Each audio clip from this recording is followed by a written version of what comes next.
A very good evening and welcome to the Evening News. I am Mazal Ansari. We begin with the headlines. The Cabinet approves a draft decree on granting the Kuwaiti citizenship to 15 individuals. People return to shattered homes as the ceasefire holds between Hamas and Israel. The new Iraqi president nominates Haider al-Abadi to form a new government. And top U.S. officials arrive in Australia to discuss various issues between the two nations. Beginning with local news, His Highness the Emir, Sheikh Sabah al-Ahmed al-Jaber al-Sabah, sent a cable of condolences to His Majesty King Mohammed VI of the Kingdom of Morocco on the passing away of his aunt, Her Royal Highness Princess Lala Fatima al-Zahra. His Highness the Deputy Emir and Crown Prince Sheikh Nawaf al-Ahmed al-Jaber al-Sabah also sent a cable of condolences to His Majesty King Mohammed VI of the Kingdom of Morocco on the passing away of his aunt, Her Royal Highness Princess Lala Fatima al-Zahra. And His Highness Sheikh Jaber al-Mbarak al-Hamad al-Sabah, the Prime Minister, sent a similar cable of condolences. His Highness the Emir Sheikh Sabah al-Ahmed al-Jaber al-Sabah sent a cable of congratulations to His Excellency the President of the Republic of Chad, Idris Deby, on the occasion of his country's National Day.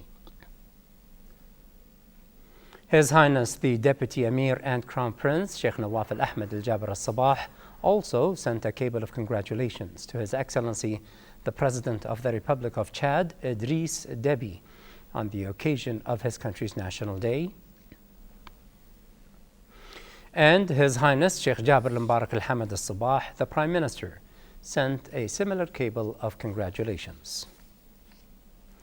His Highness the Deputy Emir and Crown Prince Sheikh Nawaf al-Ahmed al-Jaber al-Sabah received this morning at his Sif Palace Diwan the outgoing Slovakian ambassador to Kuwait, Dr. Ivan Lancharic, on the end of his tenure. His Highness the Deputy Emir and Crown Prince also received the ambassador of Swaziland to Kuwait, Molundi Dlamini, on the occasion of assuming his new post. Both meetings were attended by the Undersecretary of His Highness the Crown Prince's Diwan for Media Affairs, Sheikh Mbarak Lahmoud Salman al-Sabah, and the Diwan's Undersecretary for Protocols and Ceremonies Affairs, Sheikh Mbarak Sabah al-Salam Lahmoud al-Sabah. His Highness the Deputy Emir and Crown Prince Sheikh Nawaf al-Ahmed al-Jaber al-Sabah received this morning at his Sif Palace Diwan the Chairman of the Kuwait Audit Bureau, Abdulaziz Yusuf al-Adsani.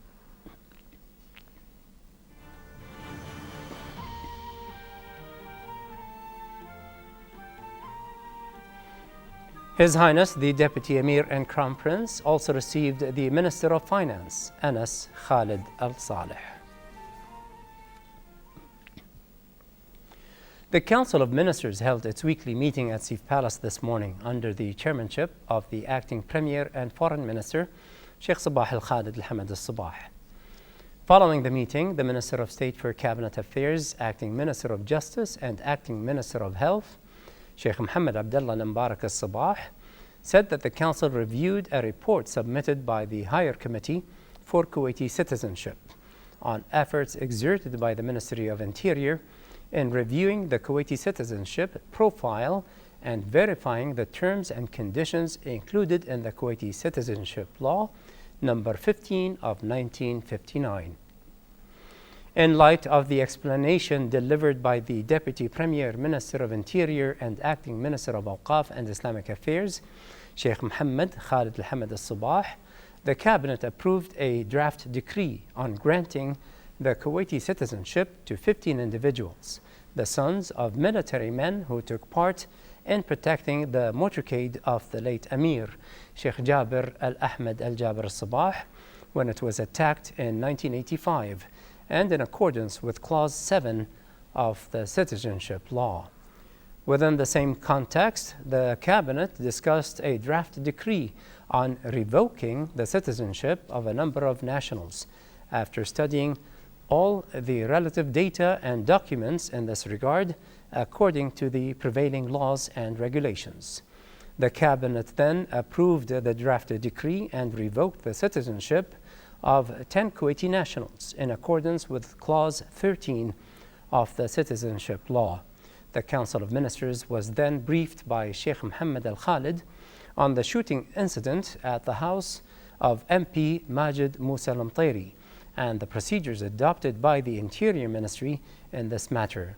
The Cabinet condemned the criminal act that contradicts with the values of the Kuwaiti society and affirmed the necessity of apprehending those responsible of the crime and holding them accountable before the law. Meanwhile, the Cabinet praised the efforts exerted by the Interior Ministry in establishing security and stability in the country, and also in preserving the safety of the nationals as well as expatriates. And on a separate issue, the Council of Ministers listened to a detailed explanation by the Minister of State for Cabinet Affairs, Acting Minister of Justice, and Acting Minister of Health, Sheikh Mohammed Abdullah Al-Mubarak Al-Sabah, on the report issued by the World Health Organization, WHO, that dealt with the rapid spread of the deadly Ebola virus in Western Africa, a matter that promoted the organization to declare an international health emergency and urge the international community to confront this horrifying disease. The Council then took note of His Highness the Emir, Sheikh Sabah Al-Ahmed Al-Jabir Al-Sabah's order to present the WHO with $5 million to support its activities in combating this epidemic. Deriving from the Emiri address on boosting national unity, moral values, and loyalty to the homeland, the Cabinet discussed the recommendations of the Permanent Committee for Youth Affairs on implementing the strategy of the Center for Research and Studies of the Youth and Society Development in addressing violence amongst the youth through precautionary intervention and organized rehabilitation. Afterwards, the Cabinet tackled the Higher Committee's recommendation on activating procedures regarding the nature of the work being conducted by the Ministry of State for Youth Affairs and its interaction with other official authorities in order to enable it to carry out its vital duties and responsibilities towards the youth sector. Finally, the Cabinet reviewed the issues listed on the Parliament's agenda as well as the latest political developments on the Arab and international levels. A fresh 72-hour ceasefire between Israel and Hamas came into effect in Gaza on Monday, paving the way for talks in Egypt aimed at achieving a durable end to a month-long conflict that has wreaked devastating bloodshed. More with Majd Al-Luhaidi from Gaza. It's calm versus calm. This is how Palestinians and Israelis hold ceasefires. This time, the temporary truce is only for 72 hours, but it came with high hopes, thanks to Egypt's intense mediation between Israeli and Palestinian delegations in order to secure a long-term truce. Will it result in real progress? So far, all depends on the current talks. The continuation of the truce depends on the negotiation in Cairo. We hope that the new agreement will be reached according to the Palestinian demands. Otherwise, I don't think that the Palestinian side would accept a return to pre-conflict situation or half-baked solutions. Indeed, half-baked solutions will be the worst, especially for those who lost their houses and now live inside shelters in poor conditions. They told us that there is a ceasefire for 3 days, but we are really scared as last time when we went to our homes, the ceasefire collapsed and Israelis started to shelling at us.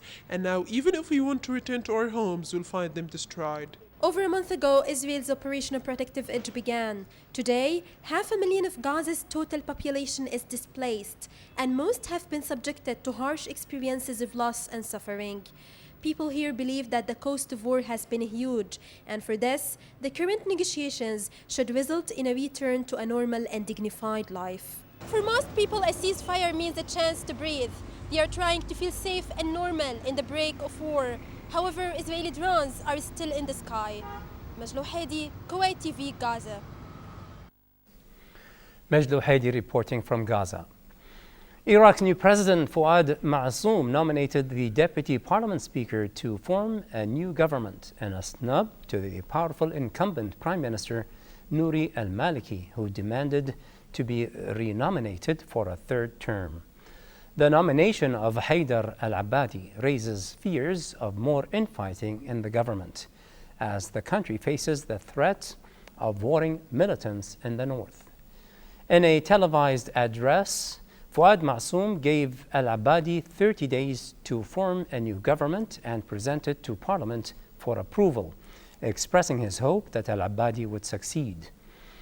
Al-Abadi, who pledged to form a new government to protect the Iraqi people, was nominated for the post by the Iraqi National Alliance, a coalition of parties that al-Maliki state of law is part of but has turned against him. Turks were waking up on Monday to the news that they have a new president, Prime Minister Recep Tayyip Erdogan. With 99% of ballot boxes counted, Prime Minister Erdogan had 52% of the vote, according to the official Anadolu news agency, which had sent reporters at ballot counting stations across the country. His opponent, Ekmeleddin Ihsanoglu, had 38%, and the third candidate, Salahuddin Demirtas, had only 10%. U.S. Secretary of State John Kerry and U.S. Defense Secretary Chuck Hagel arrived in Sydney today ahead of Australia-U.S. ministerial consultations. Hagel said the U.S. would continue to provide support for Iraqi security forces and will consider their requests for assistance. Senator Kerry and U.S. Defense Secretary Chuck Hagel are in Australia for the annual Australia-U.S. ministerial consultations starting in Sydney tomorrow. The Obama administration, meanwhile, announced today that it began directly providing weapons to Iraqi forces who started to make gains against militants in northern Iraq. Russian President Vladimir Putin held a joint meeting today with the leaders of Azerbaijan and Armenia in tourist hub Sochi as concerns mount over the escalation of fighting over the South Caucasus region, Nagorno-Karabakh. The Russian leader and his Armenian counterparts, Sergei Sarkisian, and Azerbaijan's President Ilham Aliyev, discussed rising tensions in the disputed territory, where 19 soldiers were killed in the past week, 13 of them Azeri. Nagorno-Karabakh is a part of Azerbaijan, but the region and some surrounding territory have been under the control of Armenian soldiers and local Armenian forces since a 1994 ceasefire ended a separatist war. Since then, there have been sporadic clashes. Russian President Putin expressed optimism that a solution can be found to the territorial dispute. Flooded rivers were receding today across Japan after a typhoon slammed into the country yesterday. People began clearing up and officials began repairs on buildings and sites damaged by the tropical storm Halong.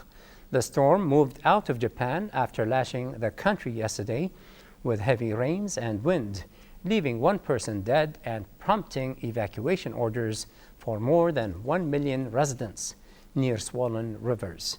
Typhoon Halong also disrupted land and air traffic and injured dozens of people as Japan began its annual Obon Buddhist holiday week. The annual fireworks show scheduled for the occasion was called off.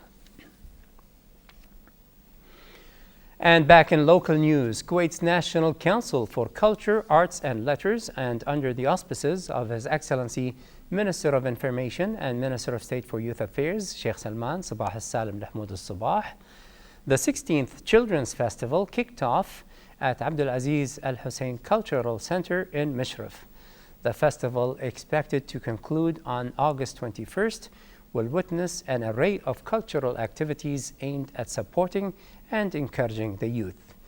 Correspondent Ghanwa Jabouri was there and has more in this report.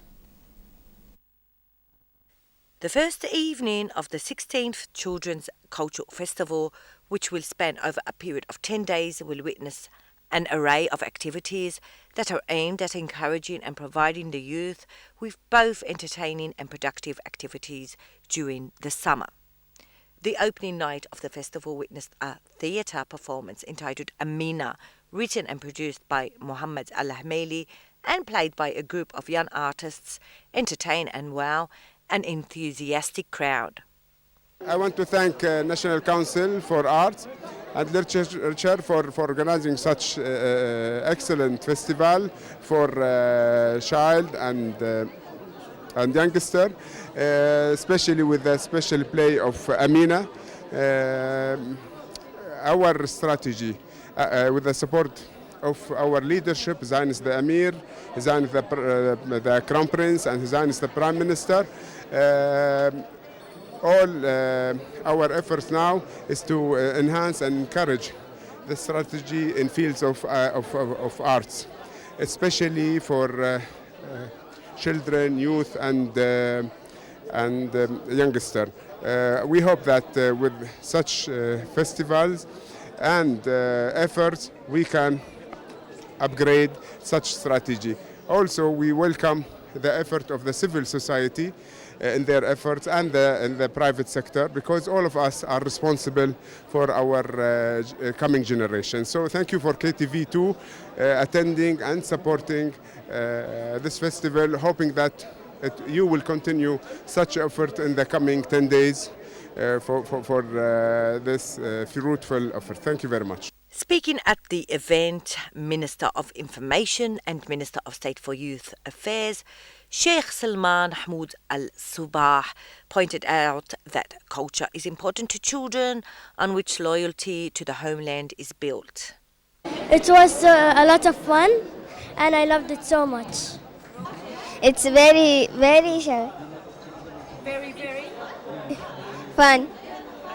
The festival, which is expected to draw a wide number of children, teenagers and adults, includes various engaging activities for the youth, such as workshops, plays, music classes and various arts activities.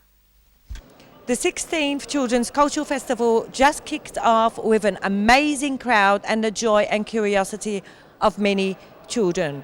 From Abdulaziz Al Hussein Cultural Centre located in Mashrif, I'm Ghanwa Jabouri reporting to you for the English News.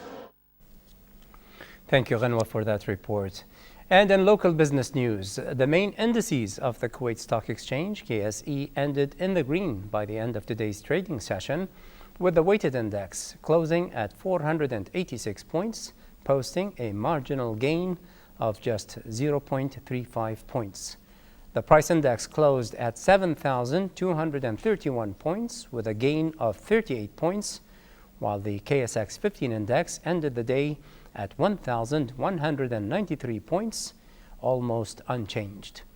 The number of trades today reached 3,396 transactions, with a total value of 12,216,587 Kuwaiti dinars, and with 129,213,000 shares changing hands. For a chance to watch our reports, once again, please visit our YouTube channel at MOI Kuwait News. And before we close, here's another look at tonight's headlines. A very good night. The Kuwaiti cabinet approves a draft decree on granting the Kuwaiti citizenship to 15 individuals. People return to shattered homes as the ceasefire holds between Hamas and Israel. The new Iraqi president nominates Haider al-Abadi to form a new government. And the top U.S. officials arrive in Australia to discuss various issues between the two nations.